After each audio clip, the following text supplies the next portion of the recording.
Bonjour, chers écouteurs. La marche de l'histoire.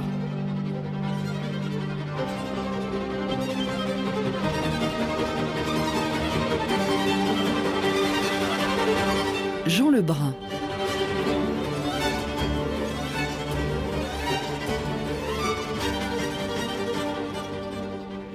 Le protectionnisme français. Souvenez-vous que la France a 400 000 chômeurs. Un ouvrier qui travaille est un client de plus pour l'industriel et le commerçant français. Nous sommes tous solidaires. Achetez français. C'était en 1934, acheter français, produire en France. La formule fait de nouveau florès dans la campagne présidentielle, mais produire quoi ? Seulement ce qui nous distingue particulièrement, puisque pour le reste on peut prendre les choses là où elles coûtent le moins. La grande majorité des Français se cabre contre cette logique absolutiste des marchés et demande à garder la possibilité de choix politiques. Le libre-échange est peut-être le bout du voyage, mais dans les circonstances présentes, ne faut-il pas emprunter la route de la protection de certains secteurs au niveau national, au niveau européen? Ceux qui posent cette question font rejouer de vieux enjeux idéologiques propres à notre pays. Ils parlent comme nos vieux républicains et ils réveillent notre vœu le plus cher, être une démocratie de producteurs. Sauf que le secteur industriel que la France a maintenu représente les 3/4 de nos exportations. C'est à l'extérieur que se situent les marchés qui tireront sa croissance. Et en même temps, on ne peut pas laisser notre production exposée au coût très bas du travail dans les puissances émergentes sans rien faire. En fait, c'en est sans doute fini du protectionnisme et aussi du libre-échangisme comme concept fermé, discours définitif. Ce qui importe, c'est ce qui peut se compter, les résultats qu'on peut attendre de l'utilisation comme levier des outils qu'ils fournissent tour à tour, le protectionnisme et le libre-échangisme, chacun à sa façon. David Todt, bonjour. Bonjour. Oh là là, vous êtes très inquiet de mon introduction parce que vous allez me dire, mais moi je ne suis pas économiste. Non, moi je suis historien, français mais basé en Angleterre. Et dans mon ouvrage, en fait, je m'intéresse... Alors votre ouvrage, il est paru il y a 3 ans déjà, il fait encore autorité, c'était chez Grasset et ça s'intitule joliment « L'identité économique de la France ». Voilà, dans cet ouvrage, je m'intéresse à ce que les historiens désormais appellent la première mondialisation, celle qui commence avec la fin des guerres napoléoniennes en 1815 et à la très grande accélération du commerce international qui a lieu à ce moment-là, à l'avènement d'un marché global. Et c'est dans ce contexte, en fait, que dans tous les pays européens ont lieu des débats très intenses sur ces questions économiques et que se forment les idéologies économiques contemporaines, les cultures économiques contemporaines. Alors ce sera notre première partie, elle ira comme votre livre de 1815 au milieu du 19e siècle. Oh là là, il y a quelque chose qui m'inquiète, vous allez parler d'un point de vue britannique. Je vois que vous avez fait Cambridge, que vous y travaillez encore épisodiquement, et puis que vous êtes lecteur à King's College à Londres. Vous avez même pris la nationalité britannique ? Oui, je suis un peu un traître de ce point de vue-là. C'était le 21 octobre, date anniversaire de... J'ai effectivement prêté serment allégeance à la reine d'Angleterre le 21 octobre. Et je n'avais pas fait attention, mais il se trouvait, je suis sûr que c'est les fonctionnaires britanniques qui ont voulu me jouer un tour. C'était la date anniversaire de la bataille de Trafalgar. Alors on va commencer, si vous le voulez bien, puisque c'est votre nouveau terrain de jeu, par parler de l'Angleterre telle qu'elle se positionnait au début de cette première globalisation, à partir de la paix revenue de 1815. On a coutume de dire que l'Angleterre est libre-échangiste, mais enfin, elle l'était en 1815 parce qu'elle avait pris l'ascendant dans beaucoup de domaines et que ça l'arrangeait. L'Angleterre n'a pas toujours été libre-échangiste, mais c'est vrai que c'était le pays... L'Angleterre et l'Écosse, c'était le pays d'Adam Smith, des Lumières économiques. Donc il y avait une tradition libérale intellectuelle, mais c'est vrai que traditionnellement, en fait, jusqu'à cette époque, elle était très protectionniste. Elle devient libre-échangiste dans cette phase de première mondialisation. Et ça devient la culture britannique, la culture économique britannique face au phénomène de globalisation. Bah oui, mais il faut dire qu'ils ont 40% des produits manufacturés du monde, qu'ils produisent plus de fer que le reste de la planète, etc., etc. C'est vrai qu'au départ, c'était pas très courageux, mais finalement, le libre-échangisme anglais, c'est quelque chose dont l'intensité a été éprouvée plus tard. Parce que quand l'industrie anglaise a commencé à décliner à la fin du 19e, début du 20e siècle. Il a beaucoup été question de retour à la protection, et dans le monde entier à l'époque, les tarifs remontaient. Il y a eu un débat très intense en Angleterre, et les libre-échangistes l'ont emporté à l'élection générale de 1904, et c'est en fait à ce moment-là qu'ils ont prouvé la sincérité de leur noyau dévouement dur au qui était libre-échange. constitué dès le début du 19e siècle et dont vous dites que les Anglais exportaient la substantifique moelle avec des missionnaires jusque sur le continent. Il y avait des missionnaires de libre-échange.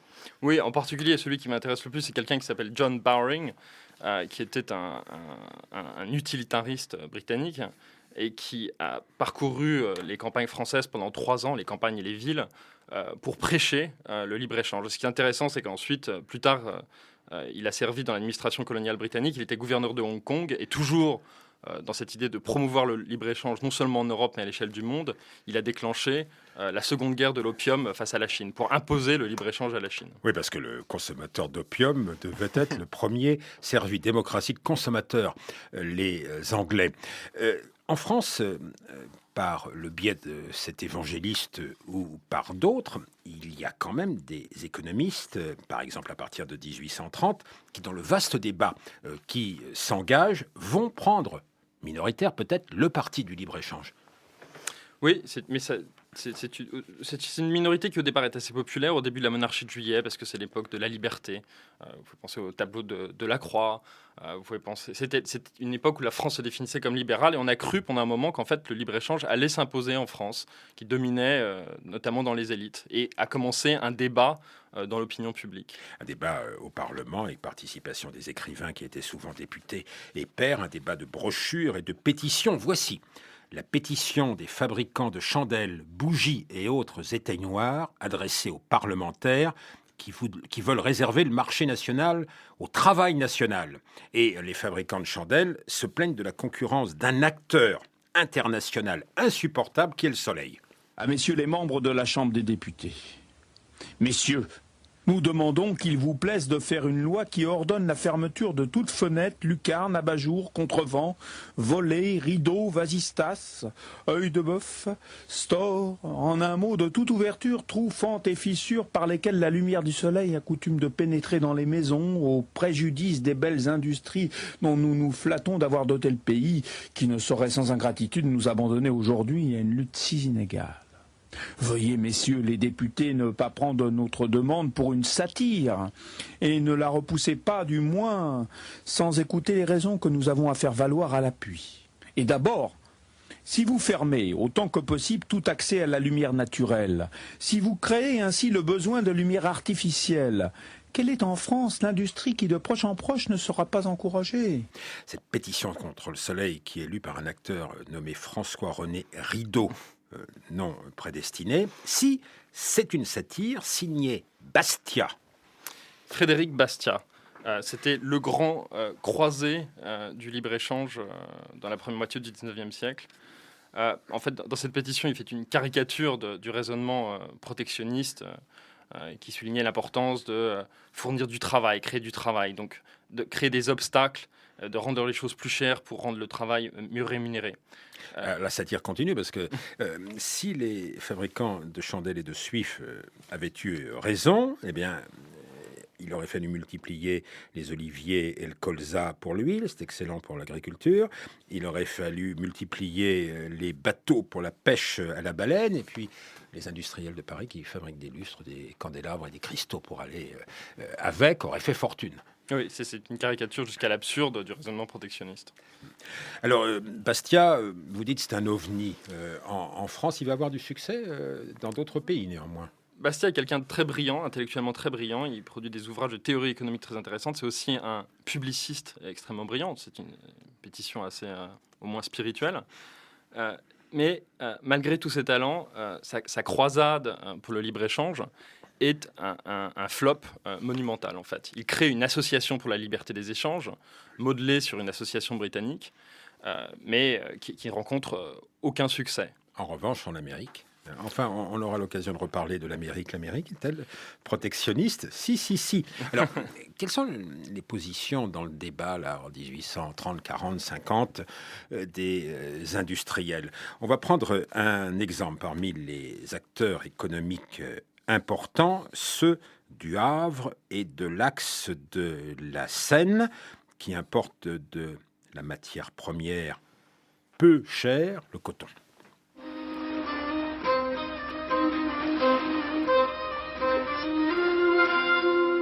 De Rouen au Mississippi, c'est la route du coton. Allons-y!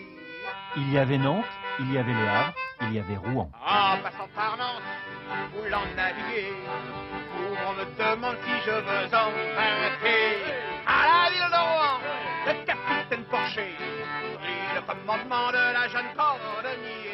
Dans une petite vallée comme celle-ci qui fait 30 km, la vallée du Cailly, où est la corderie Valois, il y avait une centaine d'entreprises, filature, teinture, indiennerie, qui travaillaient du coton. Après 1847, le chemin de fer est dans la vallée, il passe ici, juste à côté de nous, et donc ça permettait de recevoir le coton aussi bien de Rouen que du Havre. Reportage Jean Chubillot, TF1. Alors, qu'est-ce qu'ils pensaient, les industriels du textile en France à l'époque ? Protectionnistes, libre-échangistes ? Les fabricants surtout de textiles à base de coton ou de laine sont très rapidement devenus les plus protectionnistes. Et des régions comme la Normandie, le Nord, l'Alsace sont devenus le cœur de cette idéologie protectionniste en France. Leur porte-parole, assez rapidement sur la scène politique, est Adolphe Thiers. Il faut dire qu'il est marié, Adolphe Thiers. Il est marié à mademoiselle Daune, qui est une famille de grands industriels textiles de la région lilloise. Oui, mais enfin, sa réflexion a d'autres motifs. Alors, il dit, il faut produire dans chaque province ce qu'on peut y produire. Nous produisons de tout en France. Nous sommes l'universalité. Oui, c'est toujours cette idée d'opposition entre le modèle français et le modèle anglais.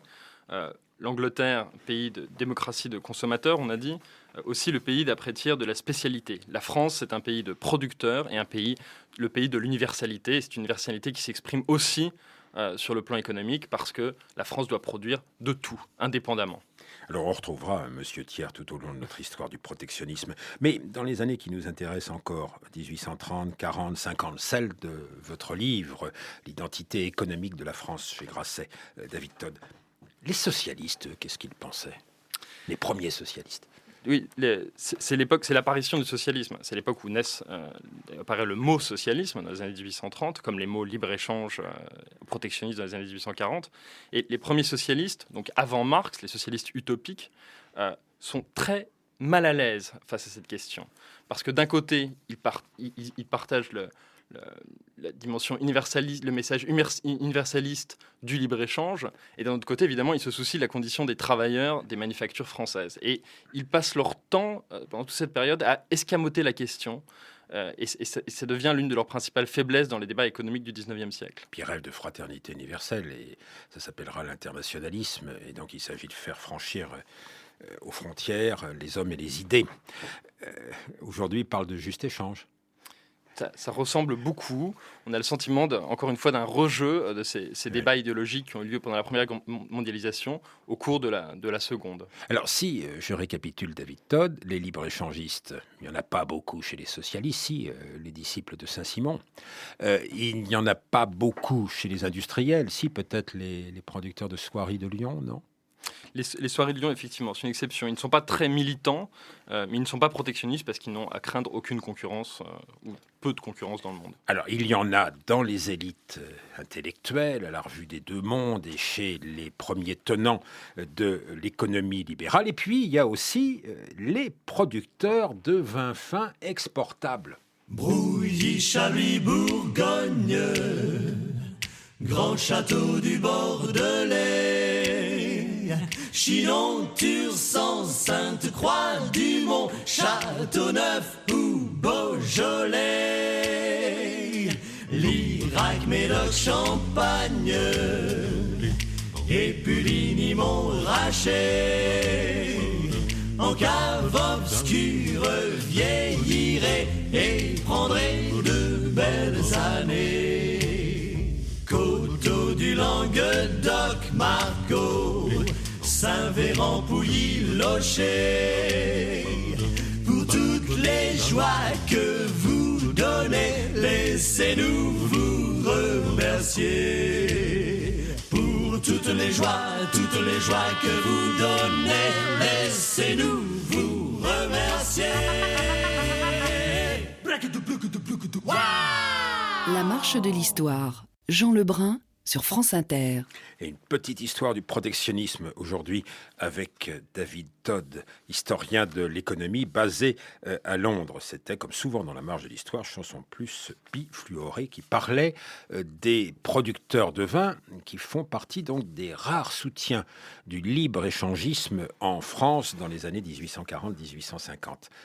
Alors, qu'est-ce qui se passe sous le Second Empire ? Le Second Empire, c'est un régime technocratique où les membres de la fine pellicule de l'élite économique et financière sont là, au pied du trône, tout proche du pouvoir. Oui, le libre-échange a perdu la bataille de l'opinion dans les années 1840, mais grâce au Second Empire, au régime autoritaire de Napoléon III, en fait, le libre-échange peut prendre sa revanche à travers des conseillers technocratiques, souvent d'anciens saint-simoniens, comme vous l'avez dit, et avec le soutien d'intérêts très sectoriels dans la finance, où effectivement les exportateurs de vin, le vin étant, la France à l'époque produit presque 50% du vin dans le monde, et les exportations de vin étant le second poste d'exportation français. 1860, Champagne, c'est le traité avec l'Angleterre. Napoléon III et l'Angleterre pour un libre-échange mesuré. Absolument. C'est le moment culminant de ce libre-échangisme autoritaire, puisque le traité ne peut être signé qu'en contournant le corps législatif du Second Empire, qui était un peu un parlement godillot, mais qui s'est révolté une seule fois pour essayer d'empêcher l'adoption du libre-échange. Mais ça échoue, parce que Napoléon III signe ce traité avec l'Angleterre en 1860. Votre expression libre-échangisme autoritaire sera retenue par certains auditeurs. C'est à ce moment-là que naît l'idée de la nation la plus favorisée, une idée qu'on retrouve dans beaucoup de traités internationaux aujourd'hui. Oui, c'est ce traité qui inaugure cette clause de la nation la plus favorisée dans les traités de commerce. Et par la suite, la France, en fait, signe plus d'une dizaine de traités avec la plupart des autres pays du continent européen et crée ce qu'on appelle parfois un premier marché commun, un peu fragile, basé sur cette clause de la nation la plus favorisée. 1871, les Républicains soupirent d'aise. C'est le retour de Monsieur Thiers, le père du protectionnisme, et de fait le premier président de notre Troisième République. Oui, je ne pense pas que Thiers était un républicain très convaincu, mais c'est quelqu'un qui disait que la République était le régime qui divisait les Français le moins. C'est un républicain de raison, mais c'est quand même quelqu'un de très important dans la fabrication de l'idéologie de la Troisième République. Et de l'écosystème de la Troisième République qui va se mettre en place bien après son départ, la petite propriété, la petite ville, la possibilité pour chaque petit de devenir plus grand, etc. etc. Et le protectionnisme fait partie de cet écosystème, puisque c'est un protectionnisme, du moins en théorie, pour défendre les petits producteurs agricoles, les petits producteurs industriels. Par rapport à l'Angleterre, qui est un pays de grande propriété agricole, la France, elle, a plusieurs millions de paysans qu'il faut protéger de la concurrence internationale. Alors parlons des paysans, si vous le voulez bien. Début des années 1890, les amis de Jules Ferry, qu'on nomme les opportunistes, les défenseurs de cet écosystème de gouvernement, tiennent toutes les rênes du pouvoir. Les élections de 1889 donnent aux opportunistes une majorité très nette. La République, une fois encore, semble sortie des périls. Un nouveau ministère que préside Charles de Freycinet reste 2 ans au pouvoir, de 1890 à 1892. Le régime se stabilise.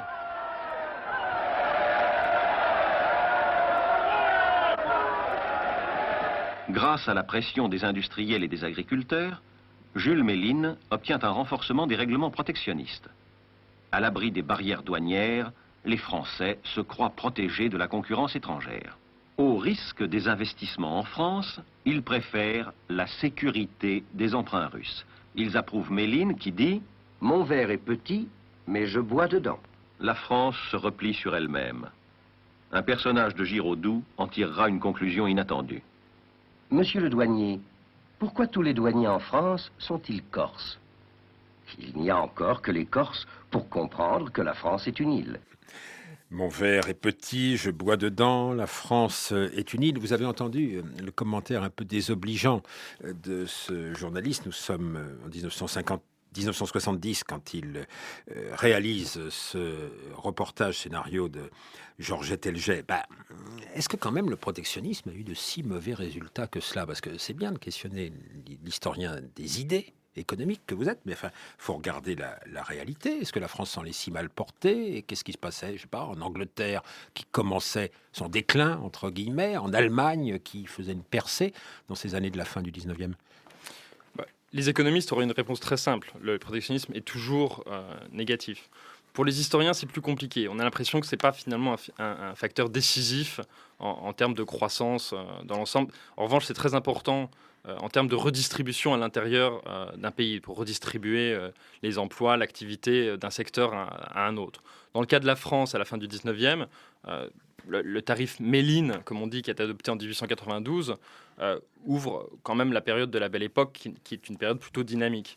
Et comme vous l'avez souligné, c'est l'époque où l'Allemagne et surtout les États-Unis dépassent enfin l'industrie anglaise en s'appuyant sur des tarifs protecteurs très élevés. Oui, parce que les années d'avant, Méline, c'était de médiocres années. Est-ce que la productivité se trouve peut-être freinée par le protectionnisme, mais la croissance, au moins à court terme, se trouve développée, stimulée?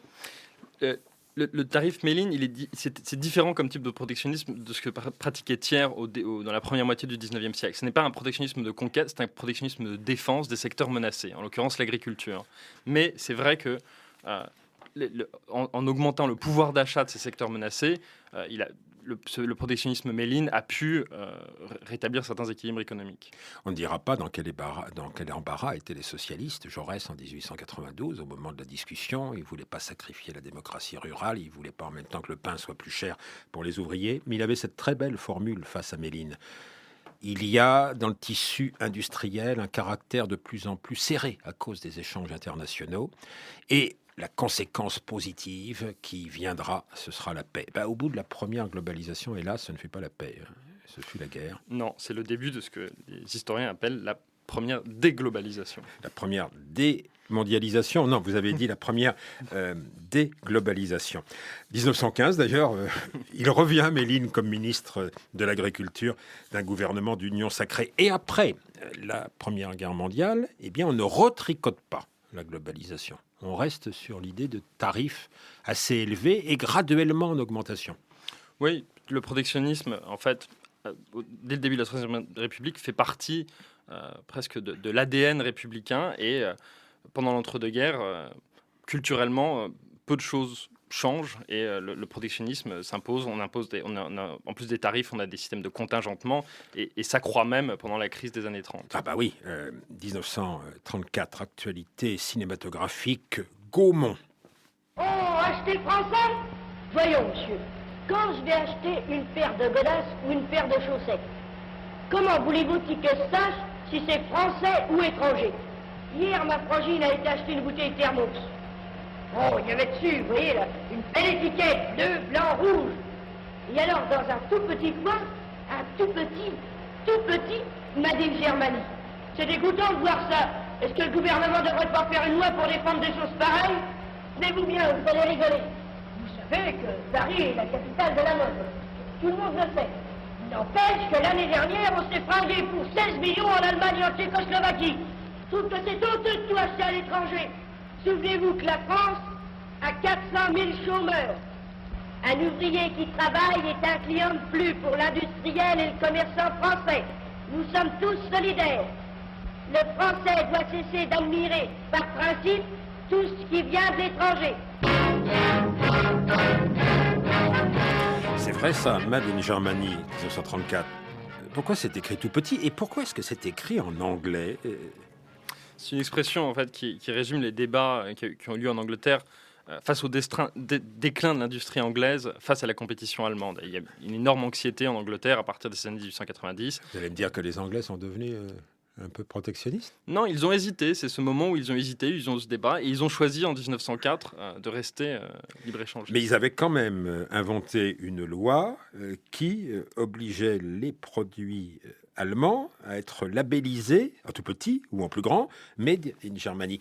Vous avez entendu? C'est la liberté du consommateur. Il faut laisser le consommateur choisir. D'accord. C'est ça l'idéologie britannique.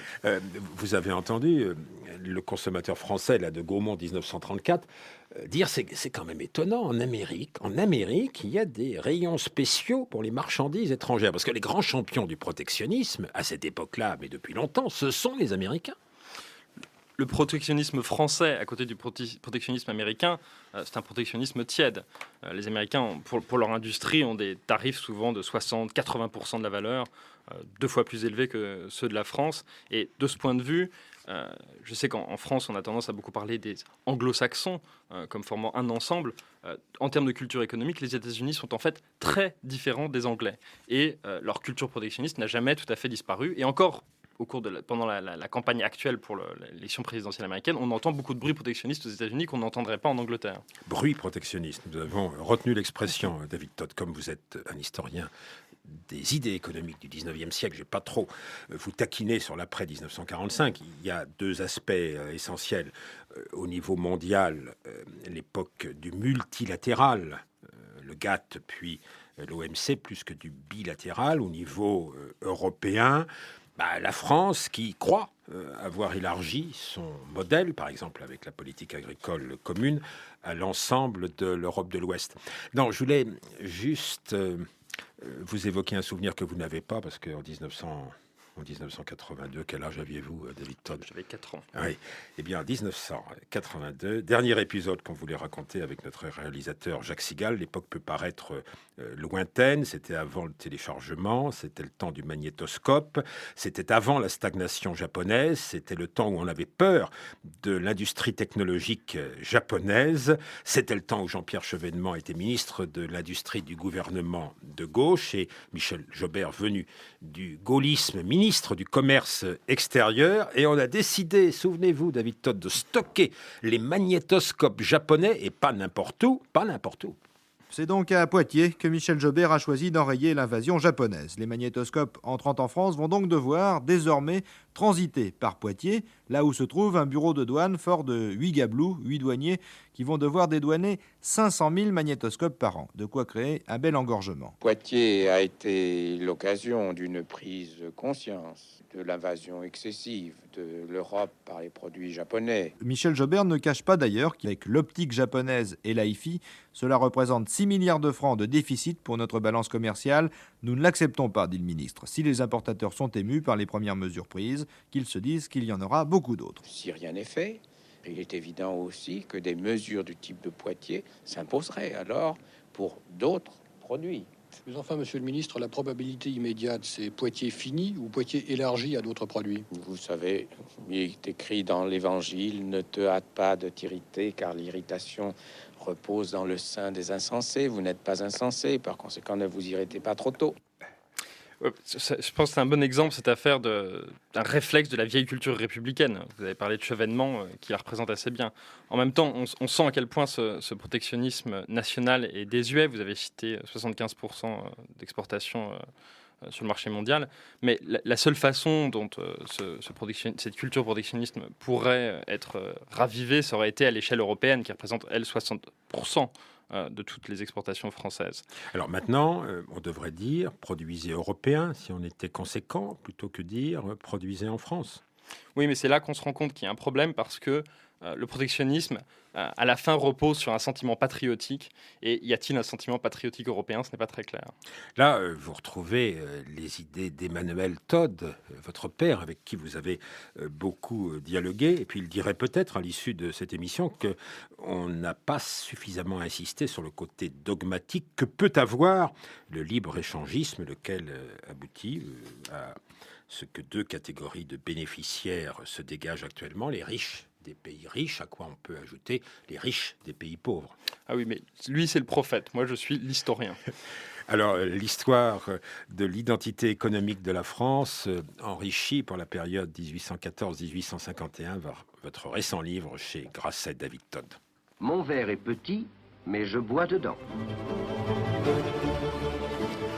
On a reconnu la signature de Jacques Sigal, qu'on surnommera Jules Méline, dorénavant Guillaume Roux, Pierrick Monsigny, Franck Olivard, Camille Poux-Jalaguier et Frédéric Martin à la marche de l'histoire. Demain, avoir 20 ans en 1962. Mais pour l'heure, il est 14h, vous écoutez France Inter.